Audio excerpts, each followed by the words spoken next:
30 વિદ્યુત સહાયકોને ફરજ મુક્ત કરાયા છે, આખો મામલો શું?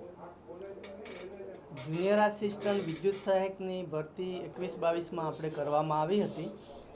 એ ભરતીમાં આપણે ઓનલાઈન એક્ઝામ લીધી હતી. એ એક્ઝામમાં આઉટસાઇડ એજન્સી થ્રુ એક્ઝામ લીધી હતી અને એ ઓનલાઈન એક્ઝામમાં સેન્ટરો છે એ કોમ્પ્યુટરાઇઝ એક્ઝામ હતી, એટલે અલગ અલગ જગ્યાએ ગુજરાતમાં એક્ઝામ લેવામાં આવી હતી અને એમાં સેન્ટરોમાંથી અમુક જગ્યાએ ગેરરીતિ કરવામાં આવે છે એવું ધ્યાનમાં આવેલું, એટલે સરકારશ્રી દ્વારા ક્રાઇમ ડિપાર્ટમેન્ટને એની ઇન્ક્વાયરી સોંપવામાં આવી અને એ આખી ઇન્ક્વાયરી કરતાં પીજીવીસીએલના જે 30 ઉમેદવારો છે એવા ધ્યાને આવેલા. એટલે આ જે સસ્પેન્ડ કર્યા છે એ અત્યારનું ઇસ્યુ નથી, એ છે ગયા વર્ષનું છે અને જે સસ્પેન્ડ કર્યા છે એ 23-24માં કર્યા છે અને બિફોર ઇલેક્શન કરેલા છે. અત્યારે જે ગઈકાલે પેપરમાં આવ્યું છે એવું હમણાં 3 મહિનામાં કોઈ જ વસ્તુ બનેલ નથી. આ જૂનો ઇસ્યુ છે.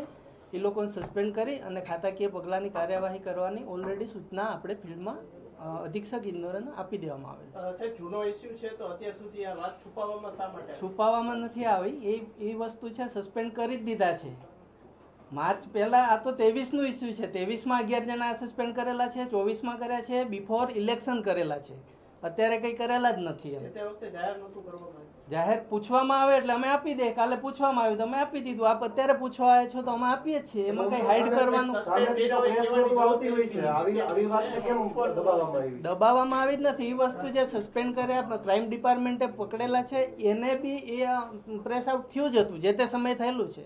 સાહેબ, પીજીવીસીએલ ઓથોરિટી છે, ખરેખર પીજીવીસીએલ આ વસ્તુ જાહેર કરવી જોઈએ, પરંતુ અત્યારે જે પ્રકારે જાહેર થયું છે એનાથી એવું લાગે છે કે આ વસ્તુ પીજીવીસીએલ દ્વારા દબાવવામાં આવી છે, છુપાવવામાં આવી છે. દબાવવા માટેના કોઈ જ કારણો નથી. આખું ગવર્મેન્ટ શ્રીની સૂચનાથી ક્રાઇમ ડિપાર્ટમેન્ટ એની આખી ઇન્ક્વાયરી કરી અને એમાં જેમ એક સાથે 30 જણાનું રિપોર્ટિંગ આપણને નથી કરેલું, એક ઇન્ડિવિડ્યુઅલ 2-1-2-1 એવી રીતે આપેલા છે. આ 30નું લિસ્ટ તો અમે સમરાઇઝ ગઈકાલે પૂછવામાં આવ્યું કે આવું એમજીનું પેપરમાં આવી છે, તમારું કેમ નથી? તો અમે કીધું ભાઈ ઓલરેડી એક્શન લેવાઈ ગયા છે અને 30 એક સાથે નથી, 2 જેવી રીતે ધ્યાનમાં આવે એ રીતના છે. સસ્પેન્ડ કર્યા છે તો એ લોકોને ડિસમિસ કરવામાં આવશે કે ખાલી સસ્પેન્ડ કરીને પાછા? સસ્પેન્ડ કર્યા પછી એની ખાતાકીય કાર્યવાહી આગળ કરી અને આગળની કાર્યવાહી કરવામાં આવશે. બીજું આ વસ્તુ કોર્ટમાં બી પેન્ડિંગ છે, એટલે એ રીતનું આગળ કાર્યવાહી લીગલ અભિપ્રાય લઈને આગળ કાર્યવાહી કરવામાં આવશે.